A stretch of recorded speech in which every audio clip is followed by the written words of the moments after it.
Hello friends, I am Rob here in the lair of OmnusI, and I wanted to show you something. Yes indeed. It's more product review than an unboxing, I'll say. That's fair. Tonight, which is the 5th of September, my game store had a take and paint, or paint and take event. For the Nolzur's Marvelous Miniatures Manticore set. Now, as you can see, it's open. You can't see anything here. I already took it and painted it, so I will be showing you that. But I wanted to go over this set. Now, basically, this kit was $10 more than the miniature is itself, which is $8.99 in my shop. So $18.99 I got this. The question is, was the extra $10 worth it for what's in the kit? If your store is selling the whole thing, you'll get to see. First of all,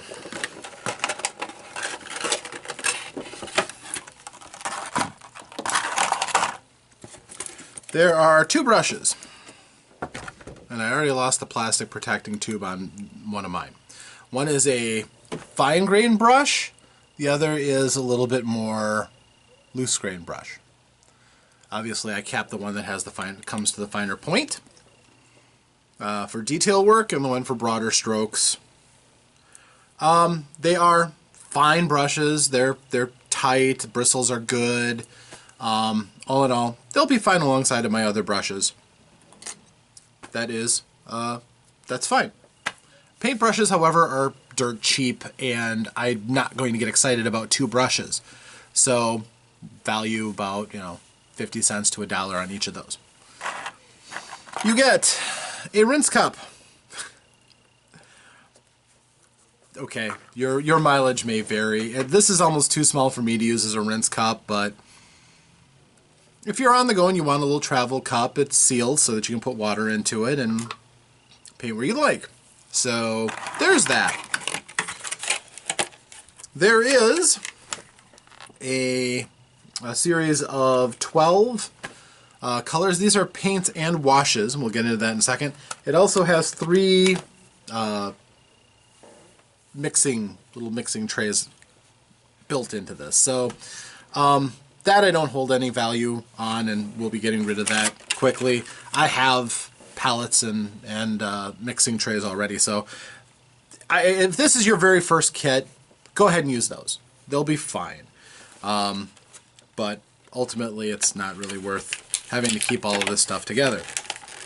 Now, the colors are themed for the Manticore. If you'll notice, they're all generally kind of earth tones, because generally Manticores are generally portrayed in being earth tones in Dungeons and Dragons.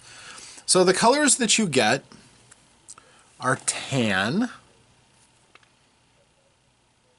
filthy brown. I like filthy brown. You have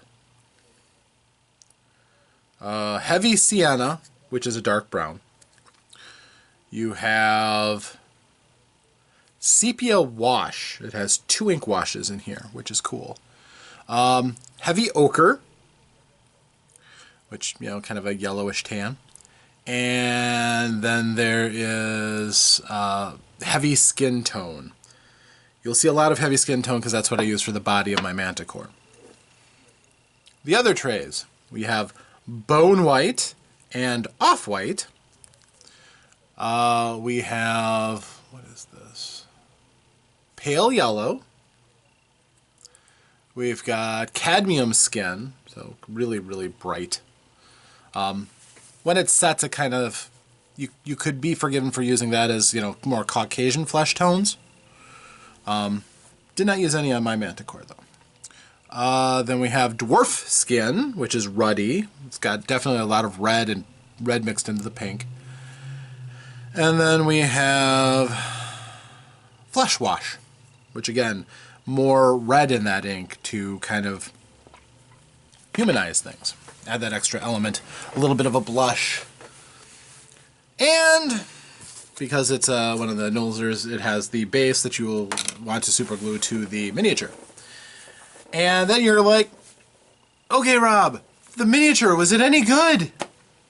Because quite honestly, the paints for those little tiny shot size things, is it worth the extra $9? Considering there's 2 ink washes in there, it's not bad.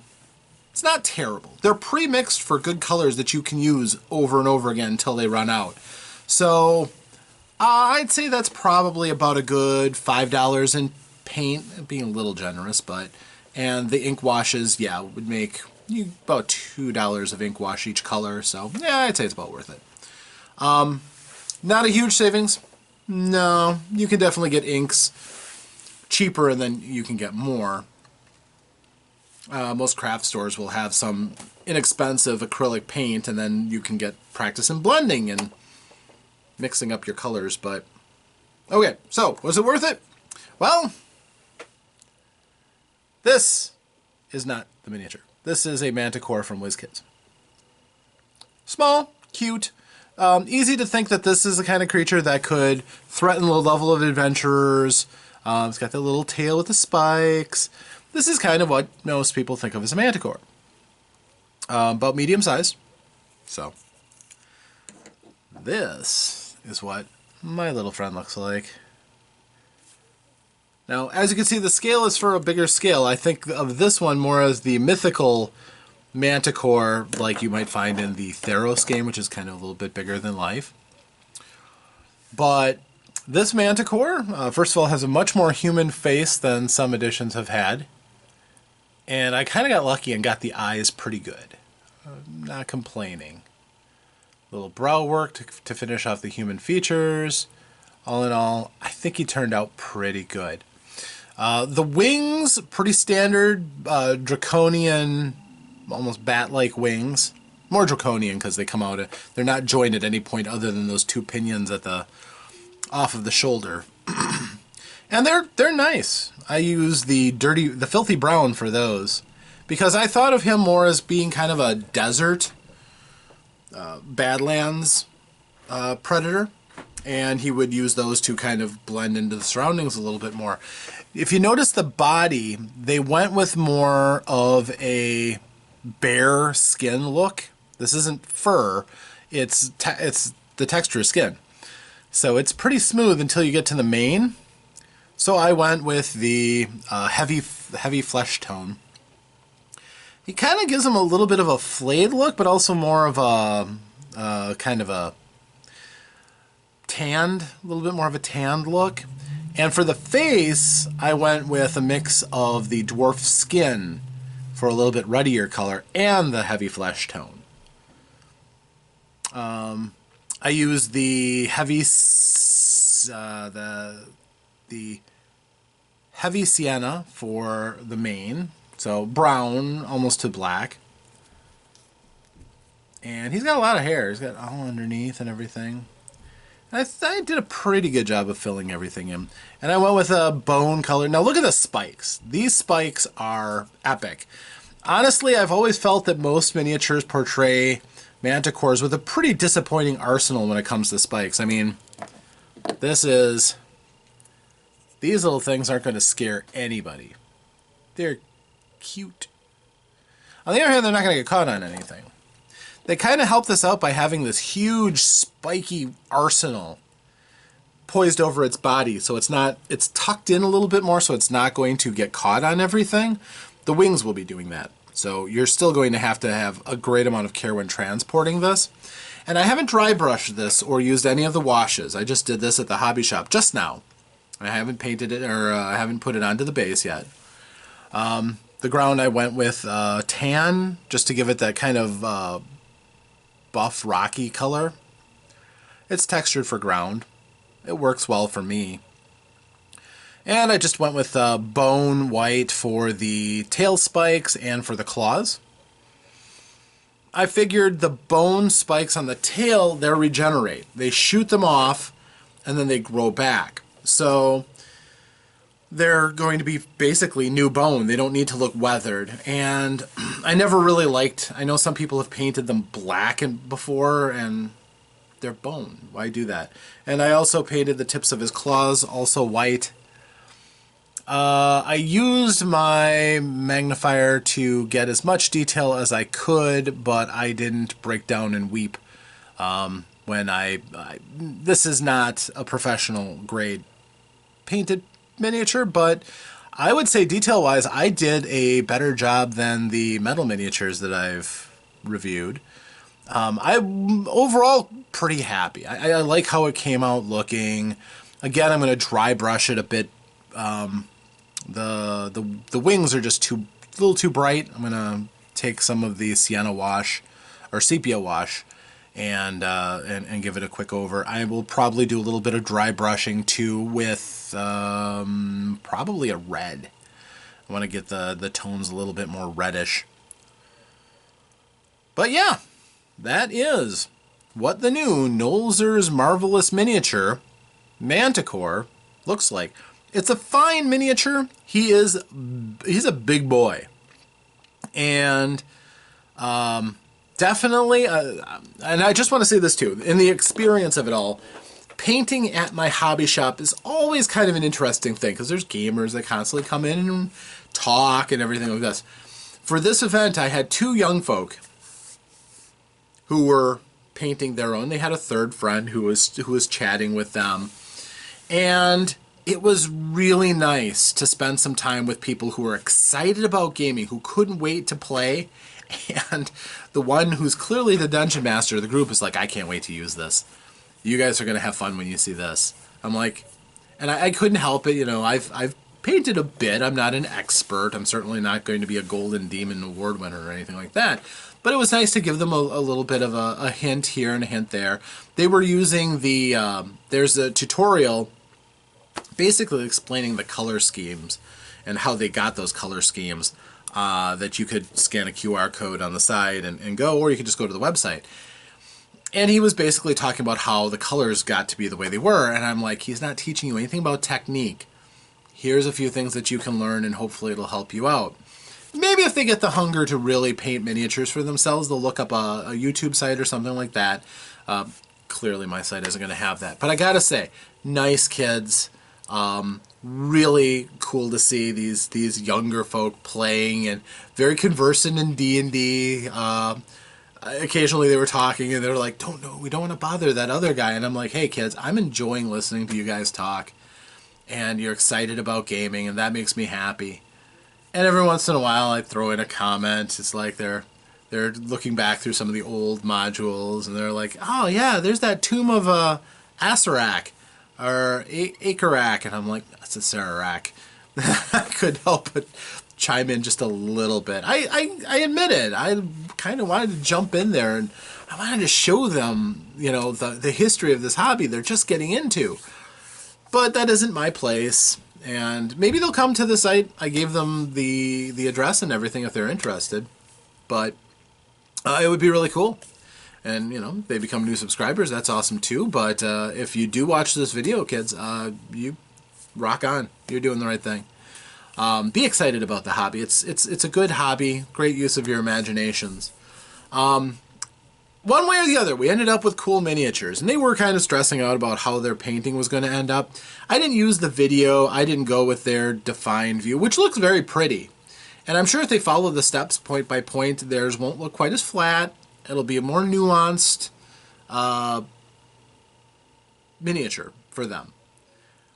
But for a play miniature, this is fine for me. I'm pretty proud of it. I'm pretty happy with it too, because some of my recent ones haven't been all that great. This one I think I did a pretty good job on, and I'm excited to see how my players take it when they eventually meet up with this Manticore. So that's my review. Is it a great value? If you already have brushes and paints and you don't need washes, get the miniature by itself. It's the same miniature and it's $9. You don't need the whole kit. If you are missing a couple of these paints, I would still say just get the miniature themselves and go and get some inexpensive paint. Because, you know, it's just acrylic paint. It's shaded in nice ways, but a little bit of mixing and you can get these colors without too much difficulty. The washes are kind of nice. Washes don't, in my experience in these kind of kits, they don't often come with washes, so I was impressed to see that. But you know, hopefully hopefully the kids look up how to apply washes. I don't do it often, but this one might get a little bit of a wash. But all in all, the miniature is fantastic. I think it's a great Manticore. It's the best molding for a Manticore I've ever seen. Full of menace. This lets you know that this is really a nasty creature, and they are. They are pretty nasty. The paints are okay. The brushes are fine. But as far as the total value, it's pretty much a wash. The extra that you would spend for the kit doesn't give you any real wow that you couldn't go out there and get at a reasonable price elsewhere. But the washes would add a nice element. And it's neat that they give you just the paints that they use for the miniature so that you can go along with them, watch the video if you'd like, and paint along. And hopefully by the end, yours can look pretty good. And you come away with some new tips, tricks, and experience on how to paint.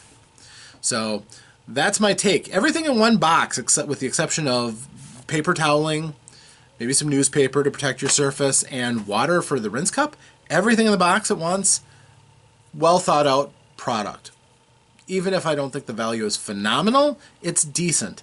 And yeah, quite literally, you can make a very nice painted miniature with what's there. So, gets my recommendation.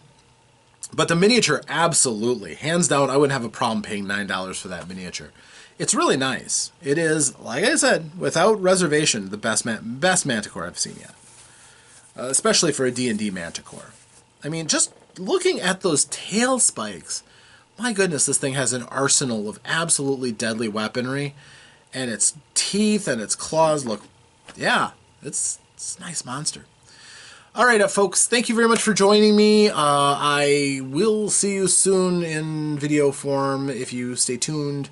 If you haven't, feel free to subscribe, like the video, but more than liking, much as I like seeing people thumbs up my video, I'd rather you leave a nice comment. What do you think? What would you advise me to do? If you have any tips for painting, like I said, I'm not an expert painter. I do a little on the side, and I've got a lot to do, so a lot of practice to get. But I am hamstrung because my vision isn't the best. But yeah, anything you want to talk about, I will respond in kind very quickly, so look forward to hearing from any of you. Thank you very much. Until next time, farewell.